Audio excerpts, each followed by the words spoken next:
Donc sans plus attendre, comme on a pris un peu de retard, on va passer donc directement à la présentation scientifique du colloque, du programme scientifique. Donc Marie-Laure Elalouf et moi-même, vous connaissez Marie-Laure, beaucoup d'entre vous connaissent Marie-Laure. Donc c'est moi qui commence et donc je lui donnerai le micro ensuite. Alors, donc puisqu'on a parlé chiffres, je vais commencer par vous donner quelques chiffres. Donc sur les 3 jours du colloque, nous attendons 650 personnes. En tout cas, il y a 650 personnes qui se sont inscrites à ce colloque. Et mercredi particulièrement, donc demain, sur tous les sites de l'INSPE, il y aura donc des interventions, des présentations particulières, donc avec 500 personnes supplémentaires. Alors, au niveau du comité scientifique, ce que nous... Tout le monde voit, oui, il n'y a pas de souci. Au niveau du comité scientifique, ce que nous pouvons effectivement dire, c'est qu'on a effectivement fait des expertises des contributions en mobilisant 156 collègues français et étrangers. Les pays représentés, alors voilà, François en a oublié quelques-uns, mais il n'avait pas les informations aussi précises peut-être que nous les avons. Donc vous voyez l'ensemble des pays représentés à ce colloque. Voilà, je laisse un petit peu la diapositive. Je passe à la suivante, qui concerne donc la répartition des contributions. Alors, vous voyez tout de suite en rouge un certain nombre d'indications, d'informations concernant les laboratoires d'appartenance des responsables d'AXE, puisqu'il y avait donc 5 axes à ce colloque. On a choisi effectivement que les responsables d'AXE appartiennent à des laboratoires, je dirais, organisateurs et associés à l'organisation du colloque, EMA, LDR et Paragraphe, et puis aussi à d'autres laboratoires en éducation français. Donc on avait un binôme comme ça de responsables, on peut dire internes et externes. Donc cette diversité nous a permis d'avoir tous les experts aussi que j'ai mentionnés précédemment. Et aussi toutes les contributions dont vous voyez effectivement le nombre et la répartition. Donc 5 axes à ce colloque, des contributions effectivement relativement importantes, posters, communication, symposium, court et long. Et puis donc vous voyez un peu la répartition entre les différents axes, une répartition relativement équilibrée, on peut dire. Institution en contexte un petit peu moins de communication, mais ça veut peut-être dire que, en tout cas, cet équilibre relatif peut nous amener à penser qu'on ne s'est peut-être pas trop trompé, je dirais, dans les orientations des axes, même si, bien sûr, on aurait pu aussi faire d'autres choix. Alors, donc je développerai, moi, ce qui relève des 4 premiers axes, c'est-à-dire une analyse relativement sommaire et rapide, puisqu'on n'est qu'au début du colloque et qu'on n'a pas eu, bien sûr, le temps de rentrer dans les détails de l'ensemble des contributions, mais pour autant, on en a fait donc une première analyse. Donc je développerai ce qui relève des 4 premiers axes, et puis Marie-Laure développera davantage le champ de tout ce qui est formation. Alors, c'est le 5e axe, mais en fait, c'est un axe qui est très, très important. Déjà, vous voyez, c'est le plus important en volume. Et puis aussi en type de contribution, il y a une grande diversité de contributions, donc elle vous expliquera ça en détail. Donc, pour procéder à cette analyse, ce que j'ai fait, s'agissant des 4 premiers axes, j'ai repéré donc des thématiques et des mots-clés dans les titres des posters, des communications d'ateliers, des symposiums courts et longs. Et dans quelques cas aussi, j'ai consulté les résumés des contributions. J'ai également relevé systématiquement la présence de certains termes comme école maternelle, formation, parents ou famille. Donc vous verrez que ça arrivera à certains moments. Alors cette analyse est certes imprécise, mais elle permet néanmoins de dégager quelques tendances, des thèmes et des objets de recherche qui seront abordés au cours de ce colloque. Donc je commence par savoir scolaire. Donc l'école maternelle apparaît dans une dizaine de communications ou symposiums de cet axe. Ce qu'on peut dire aussi, j'avance, on a classé donc ensuite un certain nombre de contributions qui relèvent des pratiques d'enseignement et d'apprentissage à l'école, notamment autour des usages et des études de la langue. Et ce qu'on peut dire tout de suite, ce qu'on peut remarquer, c'est que ces contributions ne traitent jamais les usages et les études de la langue seules, mais toujours associées à une ou à des problématiques. Donc la lecture OCP par exemple, vous voyez, je continue en espérant que le problème technique va pouvoir se résoudre. Donc je disais qu'on a donc comme thématique lecture OCP, littérature jeunesse à l'école, réécriture, écriture de la langue, là je vous lis du coup ce qu'il y a sur le diaporama, normes orthographiques, enseignement grammatical innovant. Donc ces thématiques, vous voyez qu'on a un petit peu regroupé, sont toujours donc effectivement associés à des problématiques, et donc le thème de la lecture est présent. Un autre thème aussi qui apparaît, c'est celui de l'oral. Alors, ensuite, on a un certain nombre de thèmes et de contributions qui concernent les mathématiques, autour de la résolution de problèmes, de l'arithmétique et de la géométrie.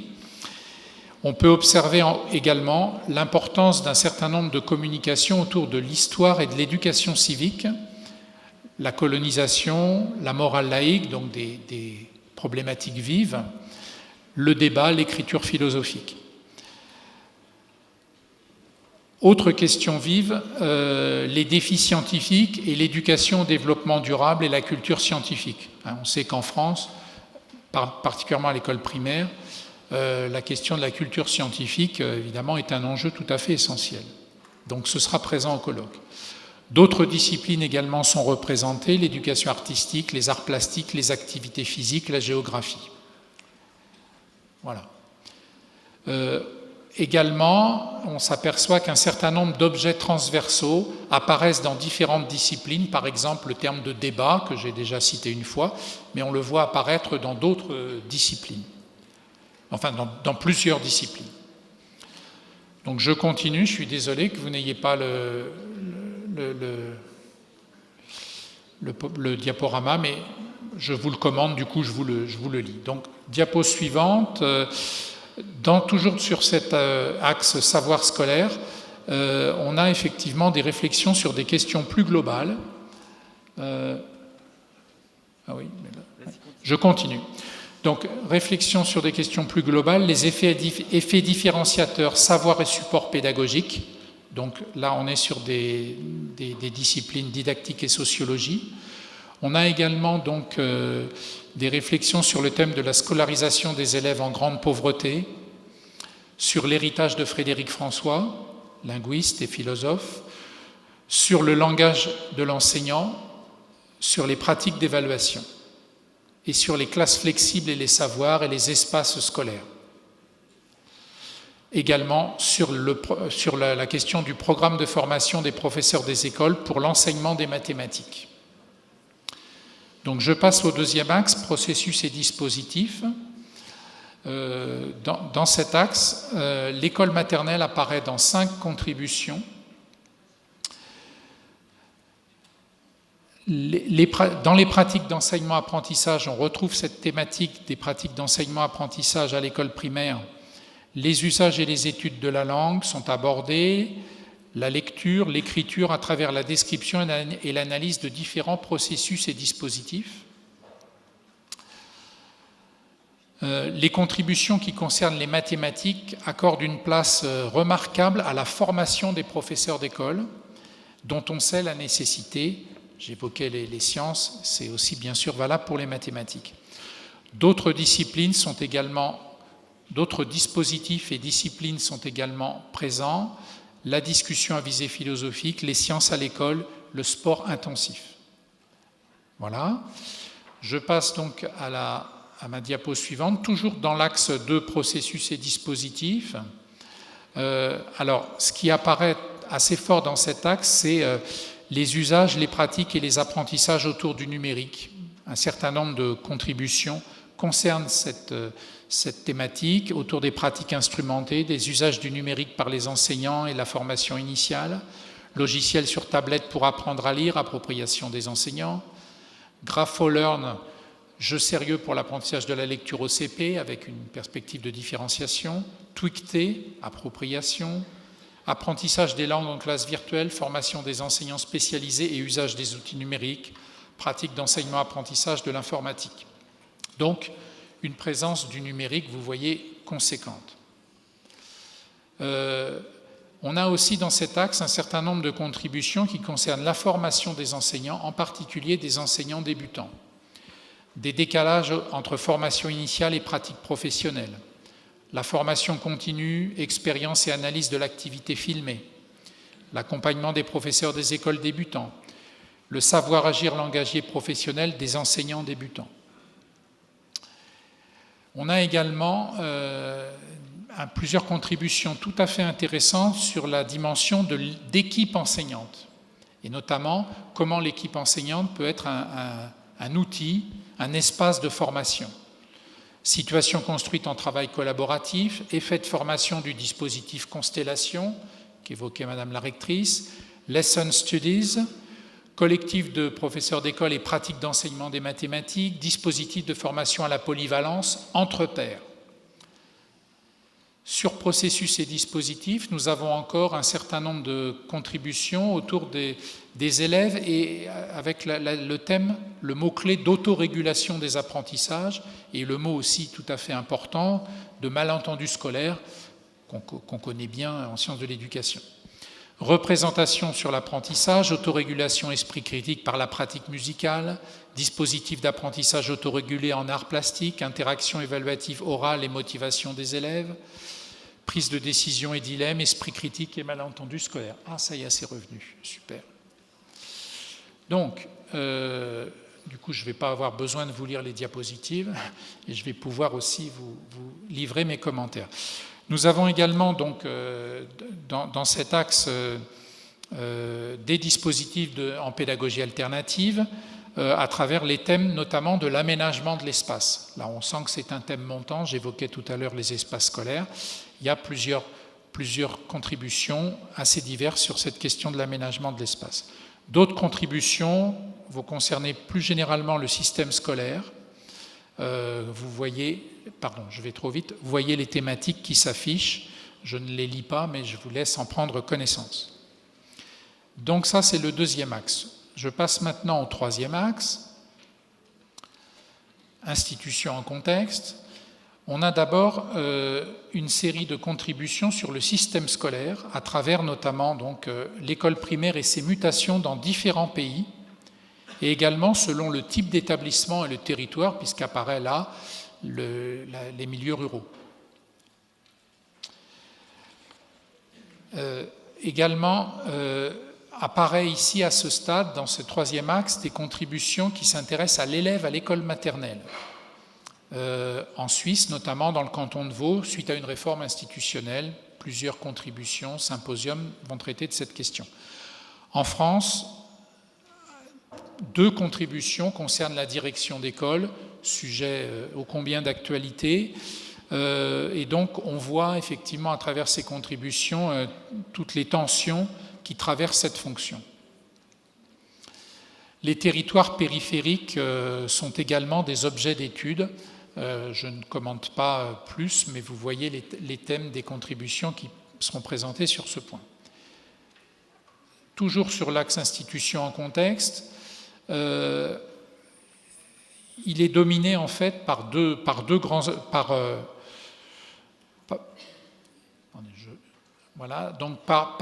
aussi des pratiques autour du développement professionnel. Oui, il y a 2 grands aspects. Pratique et développement professionnel d'un côté, où on voit effectivement à travers différentes disciplines comment les enseignants se professionnalisent, on peut dire, développent leur professionnalité.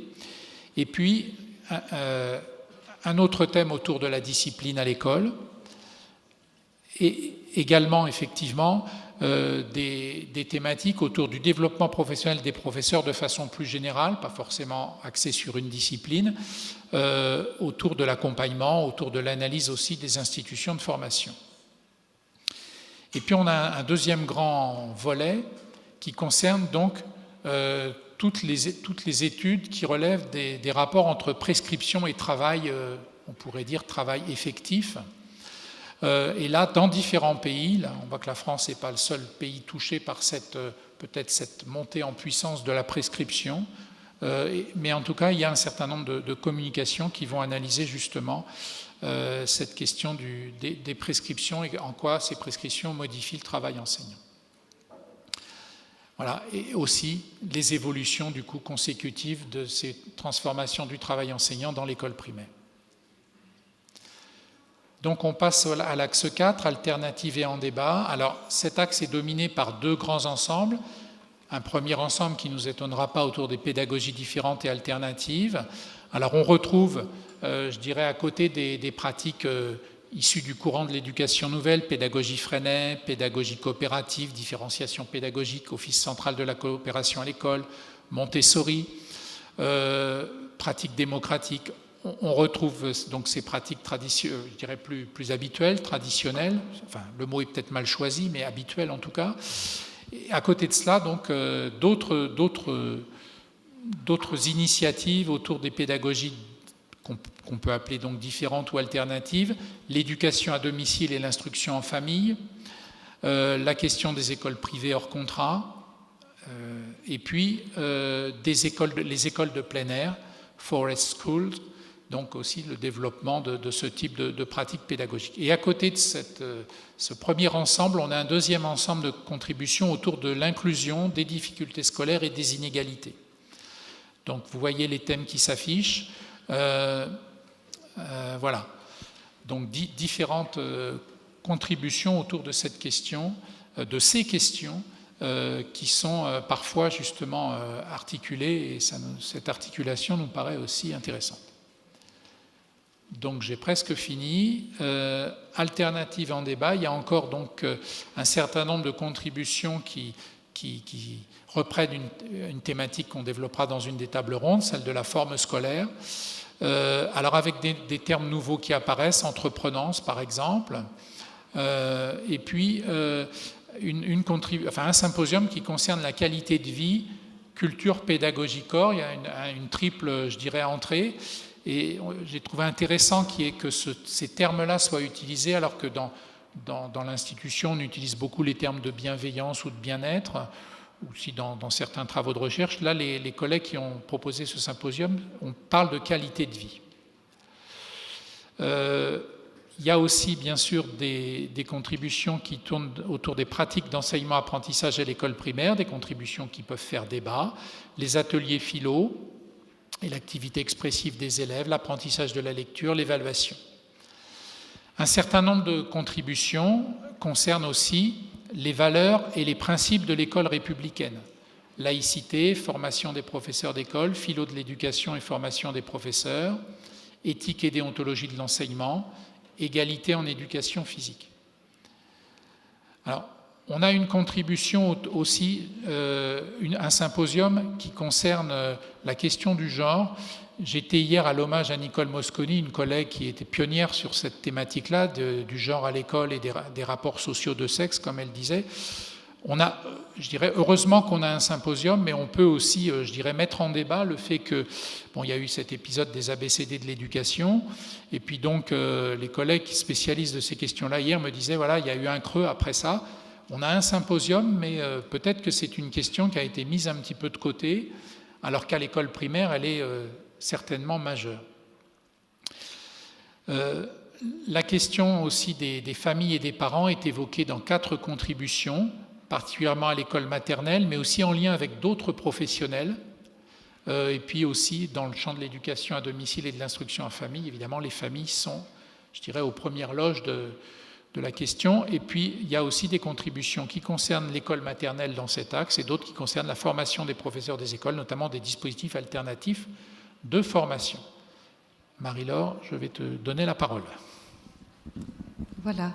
Donc, nous en venons à l'axe recherche et formation, dont la présence s'imposait dans un colloque se tenant dans un INSPE et dans une université qui a intégré cet INSPE et qui porte un champ éducation. Donc, comme vous avez pu l'entendre, la présentation des 4 premiers axes a montré que chacun suscitait des questions de formation, signe que le développement professionnel est devenu un enjeu scientifique majeur. Si on veut peut-être résumer, ce sont d'une part des travaux centrés sur l'analyse de l'activité, situés dans un contexte historique et institutionnel, et scruter jusqu'au micro-geste rapporté à un objet de savoir singulier. Ce sont aussi des recherches qui visent à cerner le potentiel formateur de dispositifs collaboratifs, recherche-action, recherche-formation-terrain, lesson studies. Et ce sont encore des alternatives ambitieuses à l'échelle d'un plan de formation. Nous allons retrouver ces tendances dans l'axe recherche et formation avec des spécificités que je souhaiterais souligner ici. Ce qui nous a frappé à la lecture des propositions des contributions, c'est la dimension collective de celles-ci.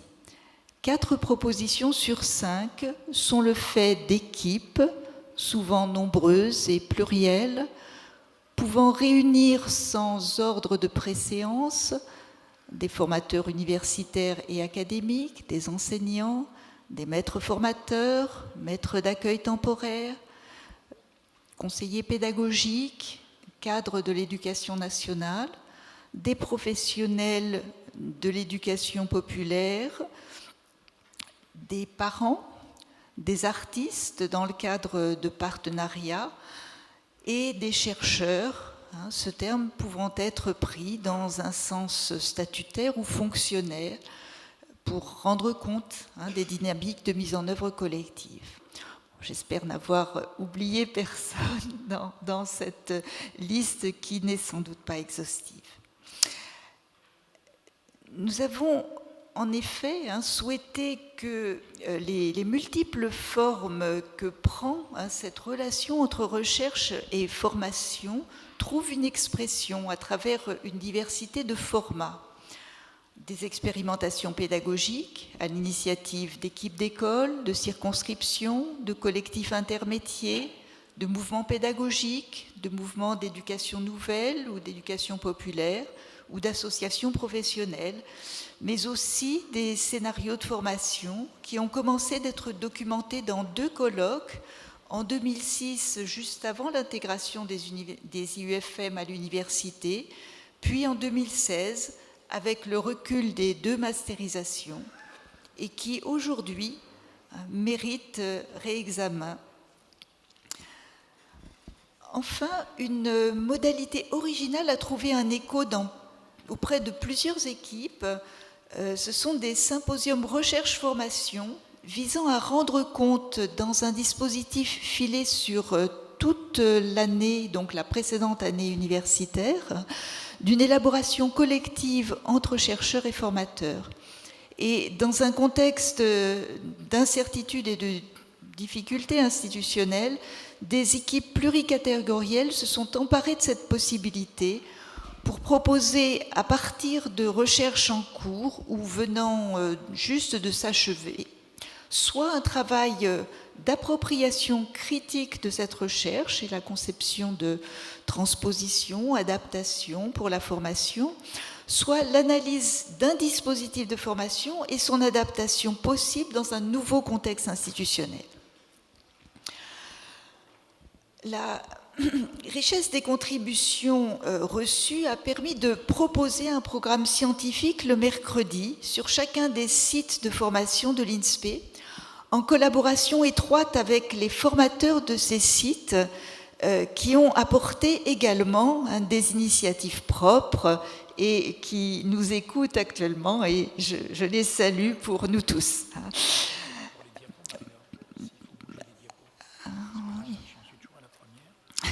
Ça va venir, oui.